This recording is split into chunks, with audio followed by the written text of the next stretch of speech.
right. Walter, Walter, how about this is what I've done something different. All my notes and everything is on PowerPoint. So the whole this is going to be on a PowerPoint, every bit of it.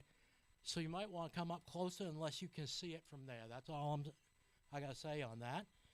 Um, I had a I had a little bit of a dilemma with my printer, and so I got thinking of what I could do different.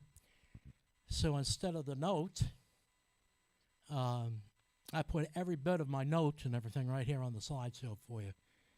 And what I would like to do.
The bill, but I'm just a normal man.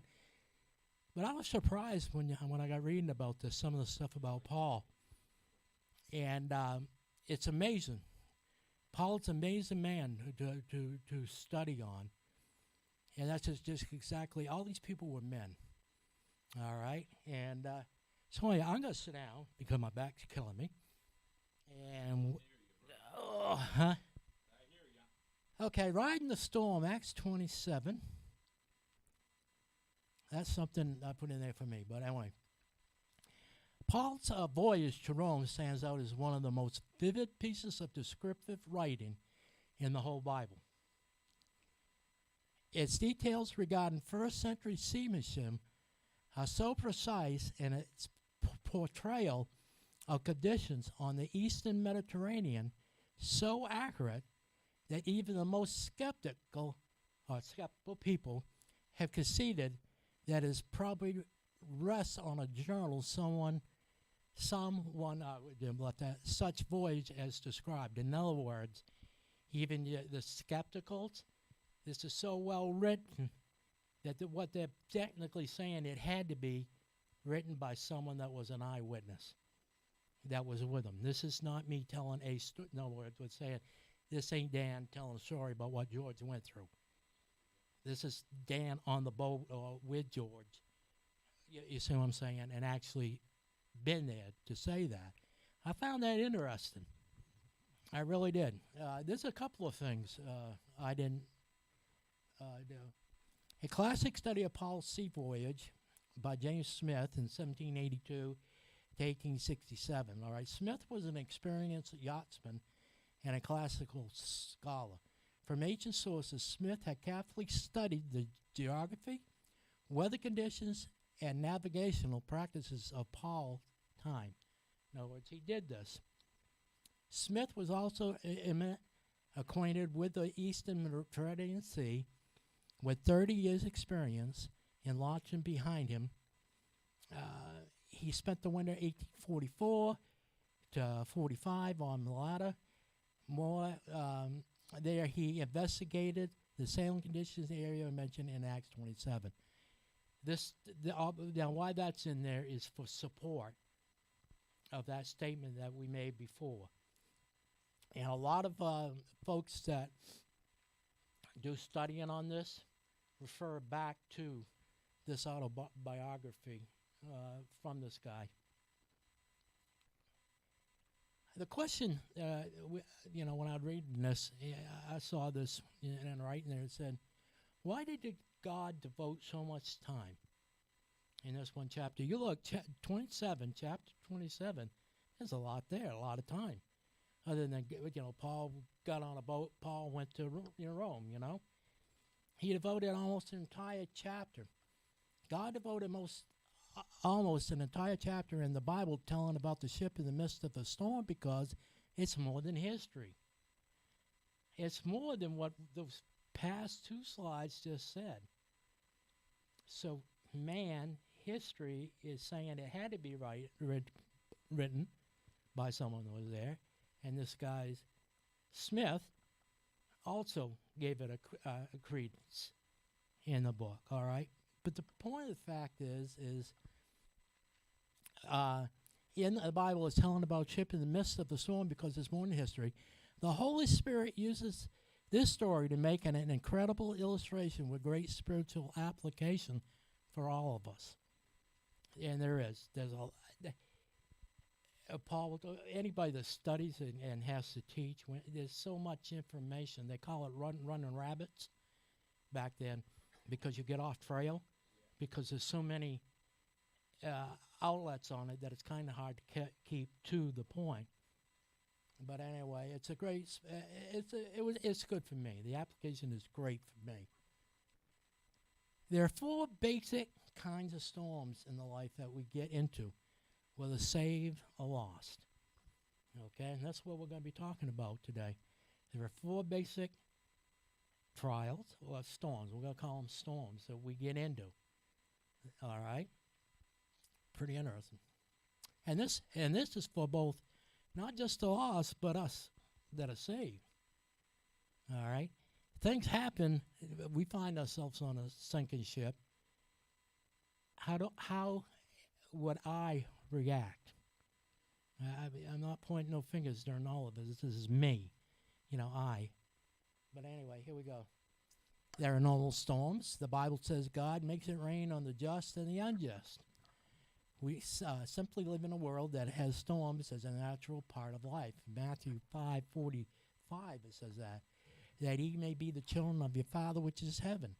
For he maketh the sun to rise on the evil and on the good, and sendeth rain on the just and the unjust. There are normal storms that come up that not just because we're Christians we face that, but in general, there are things that come up in our life that are just general. That can happen. My roof leaked. It can happen to someone that is not saved. You see what I'm saying? So there are normal storms in our life. All right? There are some storms we engineer by our own foolishness and disobedience. This is me, That's the kind of storm Jonah got into when he tried to flee from the presence of God. Remember what happened to Jonah? He got sucked up in a whale because of that. Now, these are the things that we listen, I heard one time, and I think it's true, men try to fix things. Women just want to talk. If there's a problem, if you haven't noticed that, they just want to. When I was an associate director, I heard that. Don't try to fix it, just listen to them.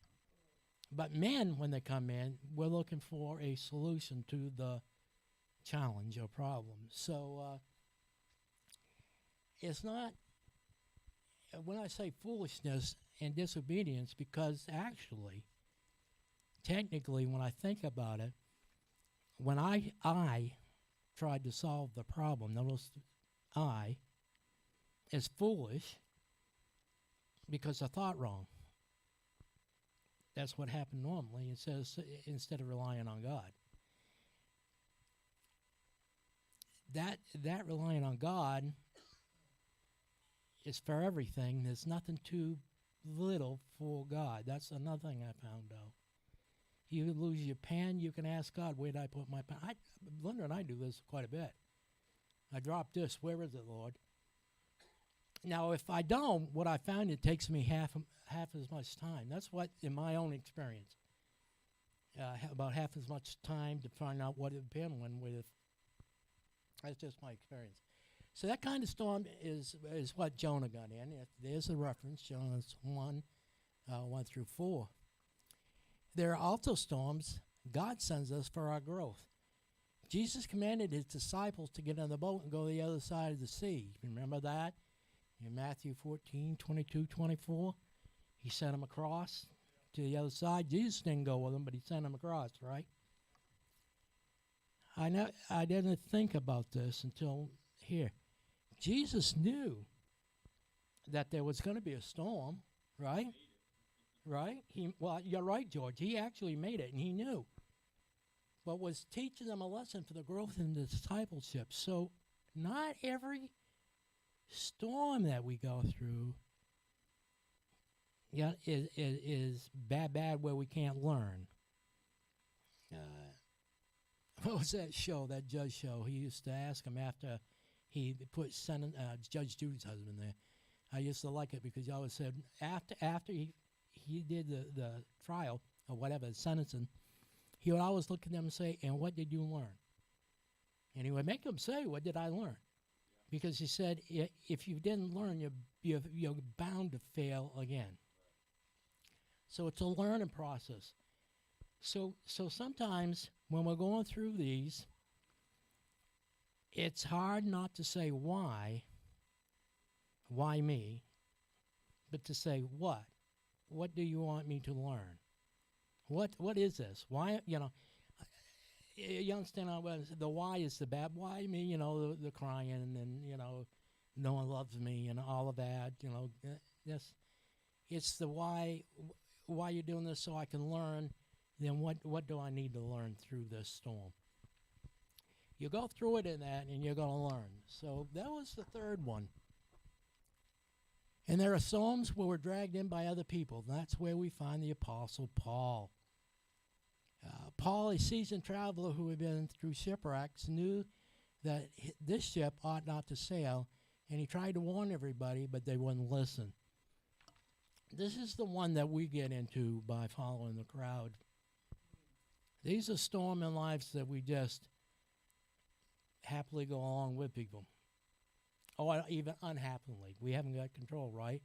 Someone's going to drag you into their woes and worries.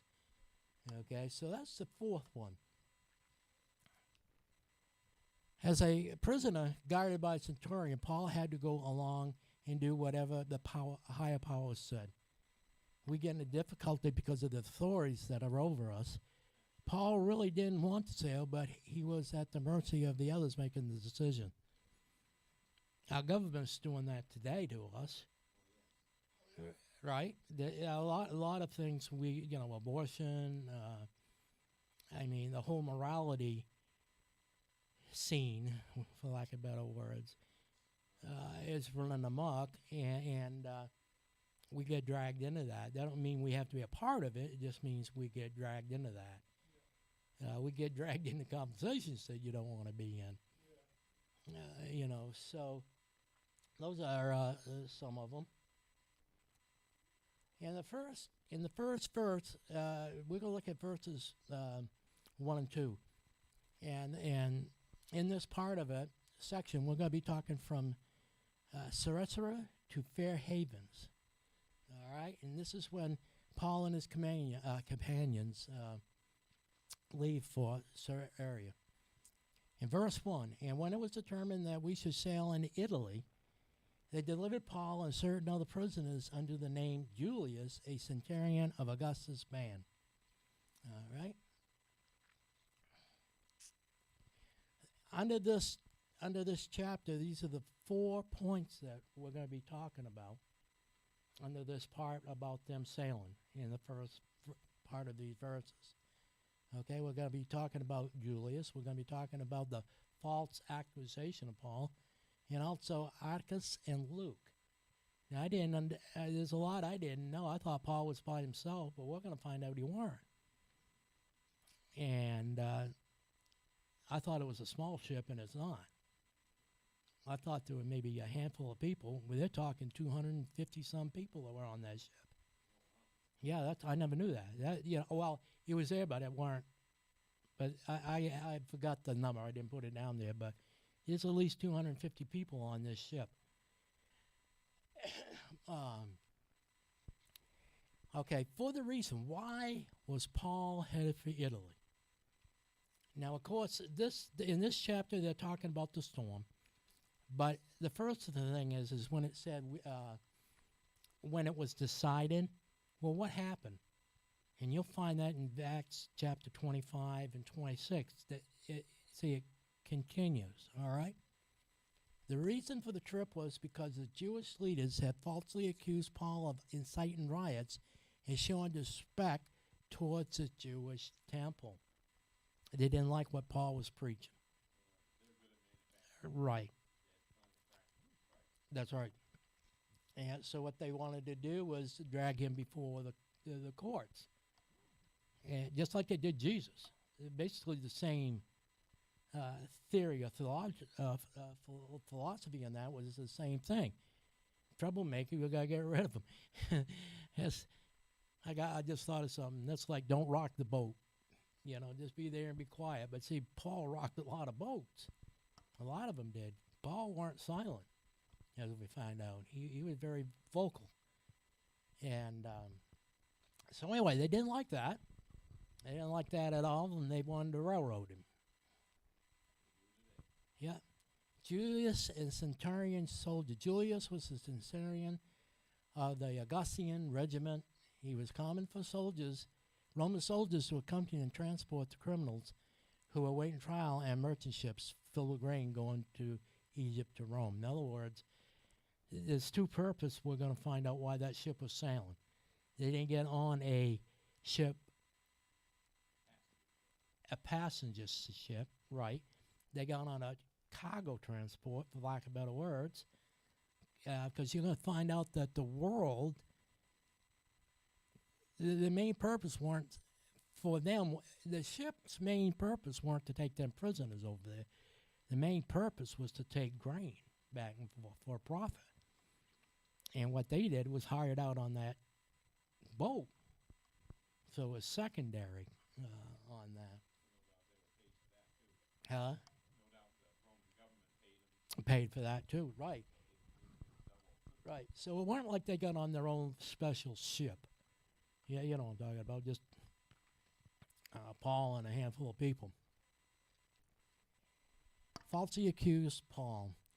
The high priest and the chief of the Jews informed him against Paul and besought him and decided favor against him that he would send him away to Jerusalem, laying a wait in the way to kill him. Now, not only were they wanted to oust him out, but they were plotting to kill him. They hated him so bad, just like Christ. Remember the trial? Death. And that's where it was. You'll find this information in Acts chapter 25, verses 2 and 3. Back then in Acts 25 is when it describes what that just says right there. Falsely accused Paul. Paul's Roman citizenship required Roman officials to carefully follow the proceedings of the Roman law and provide protection and fair hearing. He was a Roman citizen, even though that he was a Jew. He was a Roman citizen, and he had the luxury, for lack of better words, of using that to his advantage. Tarsus. Yeah, Roman, right. So he became it's like we have certain inalienable rights here in the USA that they don't have overseas in other countries. Right. So anyway, that was I thought it was pretty interesting. So that's why they didn't treat Paul. They couldn't treat Paul under fear of retribution as they would if he wasn't a Roman soldier, Roman citizen. So they had to be very careful. In other words, they couldn't get up and slap him around or do all that stuff that they could do to another non-Roman citizen. So Paul, I don't want to use the word luxury, but he took it to his advantage. He had it, which was good, in the good sense. He was smart. He was smart to whip. So they provided protection and a fair hearing. In other words, he could get a fair hearing under the Roman law. All right, well, that's us. We can get supposedly a fair hearing. What? You're not guilty until proven.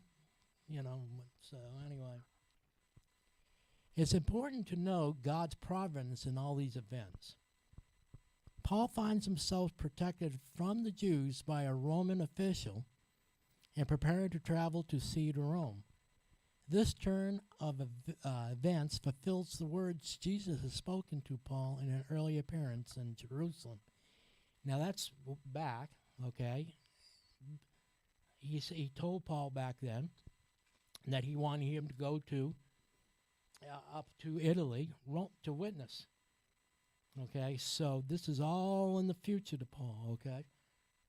So all of these events are important because you'll see how God works his plan in order for this to happen. Because there are little things that happen that weren't actually in the plan, but his providence in all of it, he overruled in it.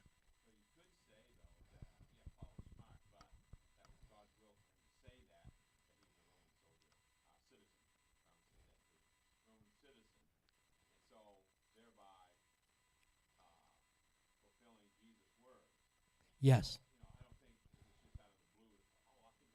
Right.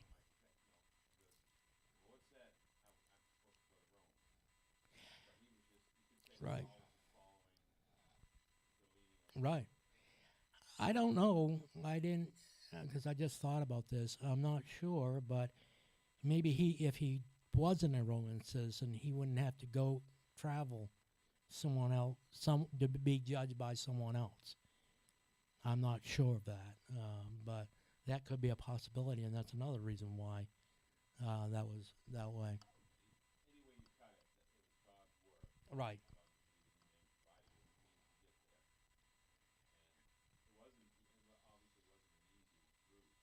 Mm. Right.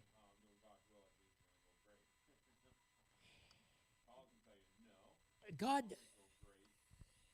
I, I can give you an example of me. I didn't think about this till right now.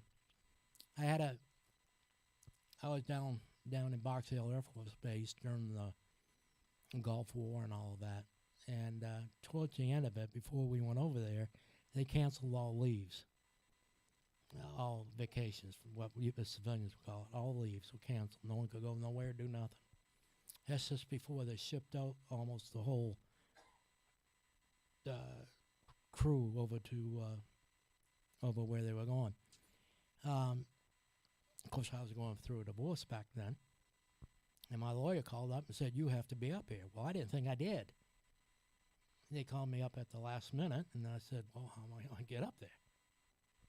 And now, the military said, "You're not going nowhere or doing nothing. All leaves have been canceled. No reason." I went down and I told him, and he acted mad. He said, "Well, I'll tell you what. You just go home and get things in order and come back." I said, "All right." So then I got up there and how am I going to get up there? I didn't have any money. And so I heard military can use what is known as a MAC flights back then, where we could pay like $10 and go anywhere that the cargo plane was going, cargo ship. Same thing. So, yeah, you're getting on a KC 135 or a C 130, and you're heading wherever that plane's going. So, anyway, I got up there and I called down, and they said, no, there's no planes available going up to the northeast. And I said, all right. So I don't like the way I did this because I don't think my attitude was really good. But back then I got ugly.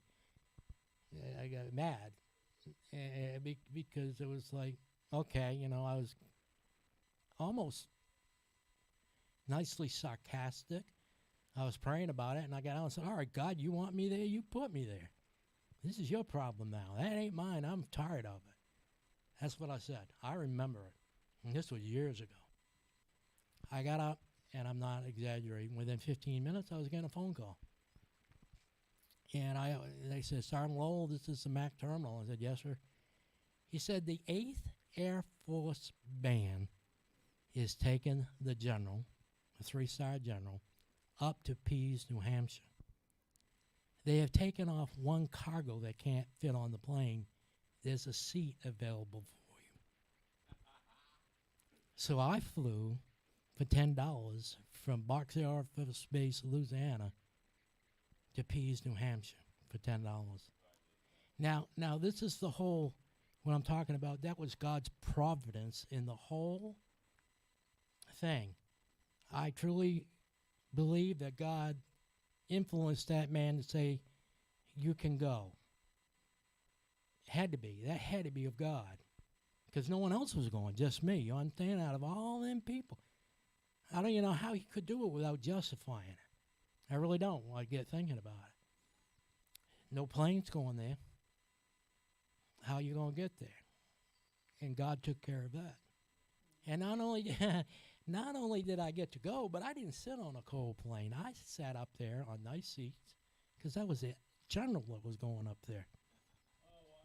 You see what I'm saying? I weren't on a cargo plane jumping up and down on a 130. I was on a decked out 135 with the 8th Air Force Band and the general.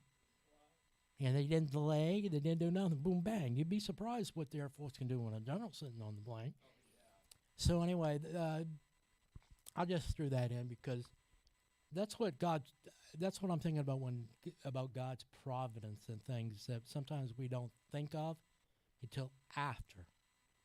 And then after we'll say, wow, God had to be in that because. And that's what he did with Paul. That whole situation in the beginning, this Roman citizen, how it came up. Why did it come up? Well, there was a reason. Now you see, he has to go, you see what I'm talking about? He's treated different. They have to watch him. They have to take care of him. Back then, if you lost a prisoner, you suffered the faith that prisoner was sentenced to. In other words, if you were sentenced to be hung because you were a thief or whatever, I let George go. I get back, I'm being hung. And so that's a whole thing on there. Atticus and Luke. Now, this is something that I really did not know. I skipped over them. I don't know the reason, but anyway, it didn't dawn on me.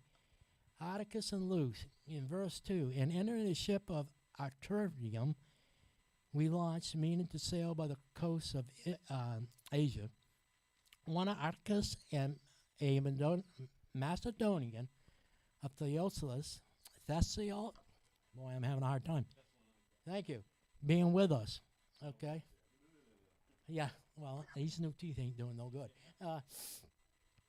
So anyway, I didn't really realize that, He's taking a couple of friends, really. He ain't traveling alone. He's got to go, and he's taking, I got to go there, and I'm taking George, and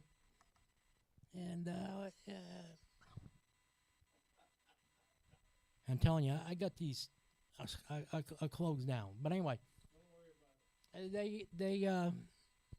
he weren't going alone, in other words. I didn't know he had friends on board ship. I never knew that. I forget, they threw them on a boat and off they went.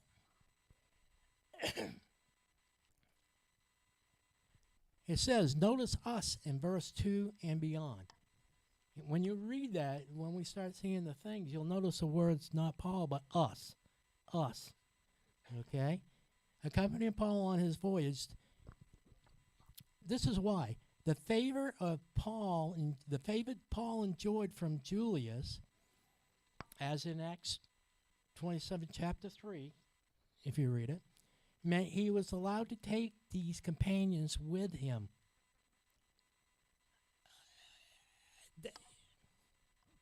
There has to be something. Think about it. There has to be some character of Paul that would allow a guard with authority to say, you can take them too with you. I also think that the Romans looked at the Jews with disdain. They looked down at them. Right. Well, the whole thing is because of their laws. So who cares about their laws? All we care about is he's appealed to Caesar, and we're going to take him. Yeah. Right. What the Jews said, it didn't matter to them. Right. Like Pilate said, he hadn't broken no laws. Just basically saying he's broken your laws. You take care of it. Right.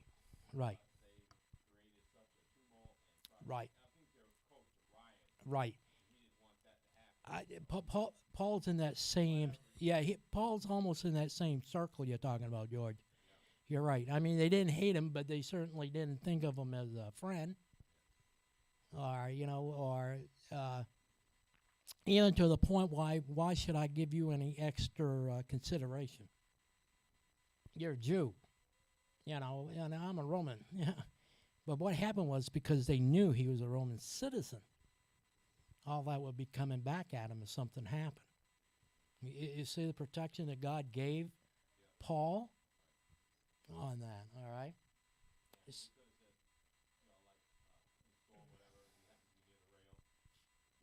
right, yeah. Yeah. So it seems that Paul's character had an attitude towards this going to Italy had an immense outcome on how he was treated. We used to have to practice in the Air Force, make believe we were going to war. They would put us in the hangar for hours. And we would just sit on our duffel bags and fall asleep or whatever. And these young kids would be screaming and hollering about they were there, and blah, blah, blah, and, whatever. And old sergeant got up and said, why are you doing this?